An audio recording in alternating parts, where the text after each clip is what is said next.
Good morning बच्चों। देखो, जैसे कि मैंने आपको बताया था, जो सेकंड चैप्टर है आपका अम्ल, क्षारक एवं रबड़। तो देखो, अम्ल के बारे में डेफिनेशन पूछ लेता है ना। तो ये भी इसको मोस्ट समझना तुम। एसिड शब्द लैटिन भाषा से लिया गया है, जिसका अर्थ होता है खट्टा। एसिड का अर्थ होता है खट्टा। ये स्वाद में खट्टे होते हैं।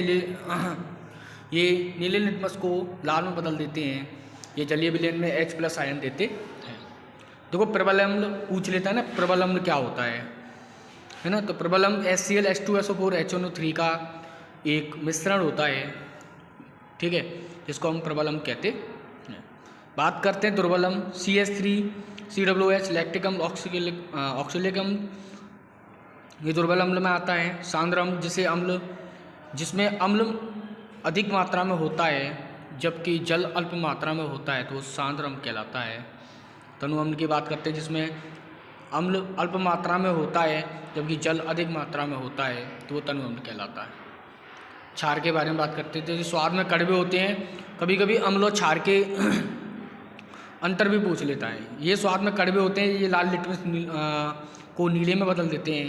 ये जलीय विलयन में OH- आयन देते हैं। प्रबल क्षारक है ना, क्षार, लवण। क्षार तो जल में घुलनशील क्षारक को क्षार कहते हैं। इसका एग्जाम्पल जैसे कि लाइक NOH को KOH है ना। तो Mg, मैग्नीशियम वगैरह, ऑक्साइड, ये सब क्षार के उदाहरण हैं। लवण की बात करते हैं, तो लवण अम्ल व क्षारक की परस्पर अभिक्रिया से प्राप्त होता है। लवण कैसे प्राप्त होता है? लवण अम्ल व क्षारक की परस्पर अभिक्रिया से प्राप्त होता है। उदाहरण के लिए NaCl, नमक यानी कि KCl दोनों। सूचक की बात करते हैं, ये भी हर साल आता है। सूचक या इंडिकेट्स को लेकर क्वेश्चन रख देता है। सूचक किसी दिए गए विलयन में अम्ल या क्षारक की उपस्थिति दर्शाता है। इन रंग का गंध अम्ल या क्षारक माध्यम में बदल जाता है, तो वो सूचक कहलाता है। सूचक के प्रकार, वैसे तो संसूचक बहुत प्रकार के होते हैं, परंतु इन्हें सामान्य प्रकार इस प्रकार हैं। प्राकृतिक संसूचक भी पढ़ लेना। वे सूचक जो प्राकृतिक स्रोतों के प्राप्त होते हैं, तो प्राकृतिक संसूचक कहलाते हैं, जैसे कि लिटमस, हल्दी, चाइना रोज, लाल गोभी आदि। लिटमस विलयन बैगनी रंग का रंजक होता है, जो थैलोफाइटा समूह के लाइकेन के पौधों से निकाला जाता है। लिटमस विलयन जब ना तो अम्लीय है और ना ही क्षारकीय है, तब इसका रंग बैगनी होता है। लिटमस पत्र की बात करते हैं। लिटमस पत्र भी आप पढ़ ही लेना, पूछ लेता है लिटमस पत्र के बारे में, या फिर इससे संबंधित रिलेटेड कोई भी क्वेश्चन आ जाते हैं। लिटमस पत्र 2 रंग का होता है, नीला एवं लाल। अम्ल नीले लिटमस पत्र को लाल कर देते हैं, जबकि क्षार लाल लिटमस पत्र को नीला कर देते हैं। हल्दी भी एक अन्य प्रकार का प्राकृतिक संसूचक है। यह पीला रंग होता है। कई बार आपने देखा होगा, जब किसी सफ़ेद कपड़े पर सब्जी के दाग लग जाते हैं, जब इसे क्षारीय प्रकृति से धोते हैं, तो उसमें दाग के धब्बे को भूरा लाल कर देते हैं। ठीक है, हल्दी का ये भी होता है कि भूरे को लाल कर देता है वो। अम्ल के साथ हल्दी के रंग में कोई परिवर्तन नहीं होता, क्षारक के साथ इसका रंग भूरा लाल हो जाता है। संश्लेषित सूचक की बात करते हैं, यानी कि साइंटिफिक इंडिकेटर्स। ये वे सूचक हैं जो प्राकृतिक नहीं होते, और तो ये रासायनिक पदार्थ द्वारा बनाए होते हैं, जैसे मेथिल ऑरेंज, फिनालेप्थिलीन आदि। इसका उपयोग अम्ल एवं क्षारक की जांच के लिए होता है। गंध सूचक की बात करते हैं, कुछ ऐसे पदार्थ जिनकी गंध अम्ल या क्षार के माध्यम में बदल जाती है। ठीक है, ऐसे पदार्थों को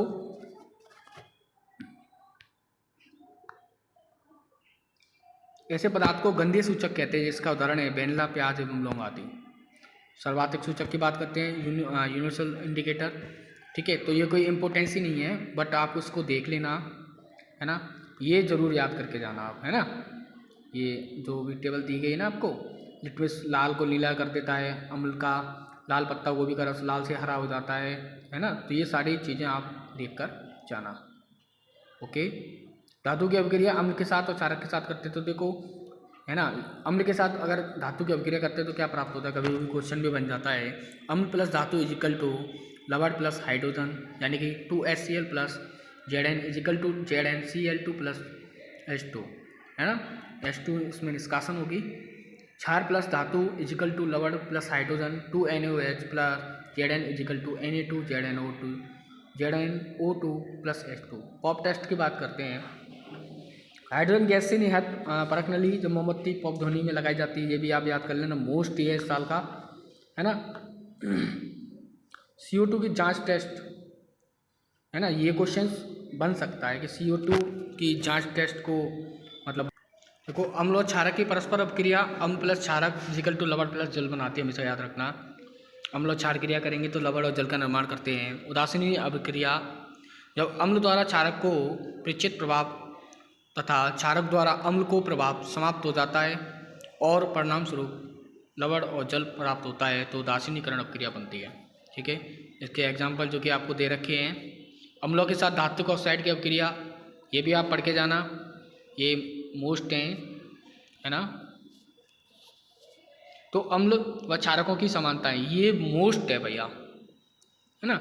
अम्ल H+ आयन उत्पन्न करते हैं, क्षारक OH- आयन उत्पन्न करते हैं। जब कोई अम्ल या क्षारक को जल में मिलाया जाता है तो ये तनकृत हो जाता है। जल में मिलाने पर आयन की सांद्रता H3O+ या OH की प्रति इकाई आयतन की कमी हो जाती है। क्षार तथा अम्ल की प्रबलता, किसी क्षार या अम्ल की प्रबलता उसके द्वारा उत्पन्न H+ आयन या OH आयनों की संख्या पर निर्भर करती है।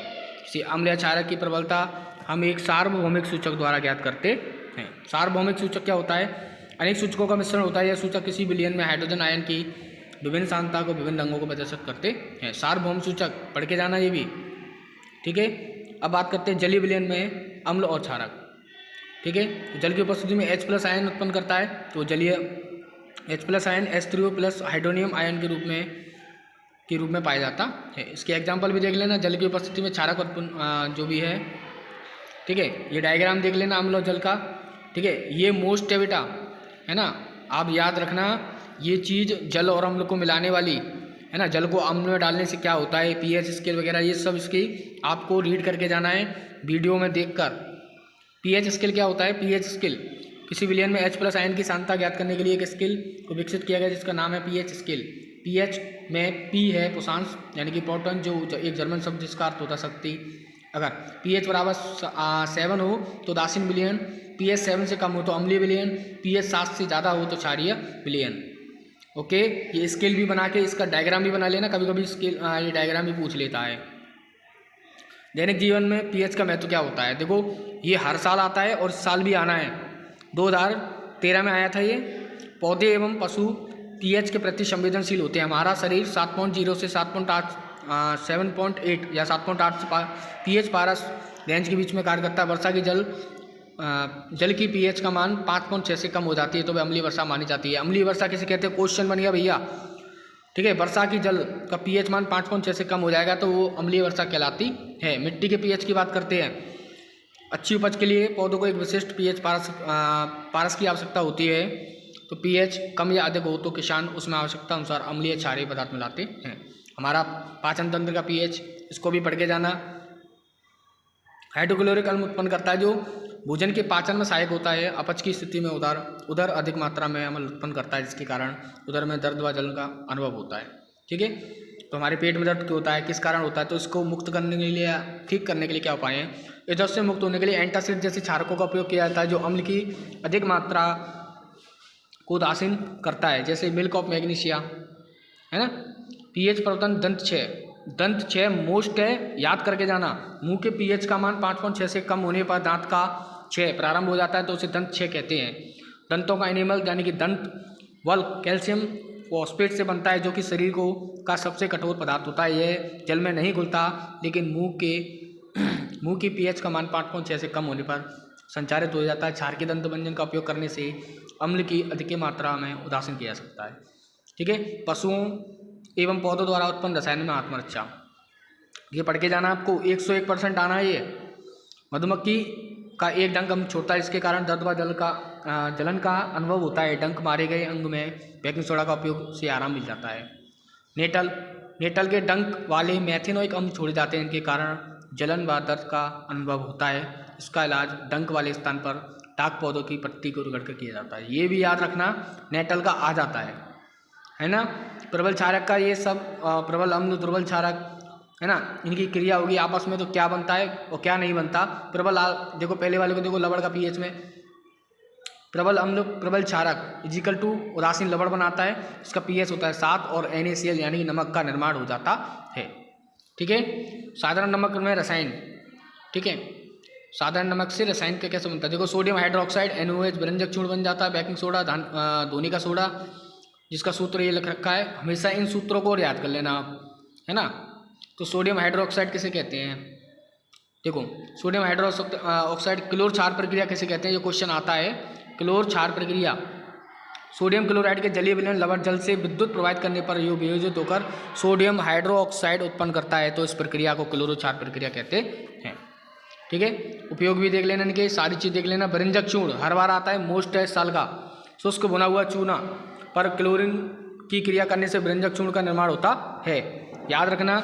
इसका उपयोग भी पढ़ के जाने, वस्त्र उद्योग में सूती व लिनन व्यंजन के लिए, है ना, कागज़ की फैक्ट्री में लकड़ी का मंजा व्यंजन के लिए, रासायनिक उद्योग में उपचायक के रूप में पीने वाले बेकिंग सोडा, ये सब आपको पढ़ के जाने। धोने का सोडा का सूत्र आ जाता है कभी कभी, और बेकिंग सोडा का सूत्र भी पढ़ के जाना है, और ये बेकिंग सोडा के उपयोग भी लिखने हैं आपको।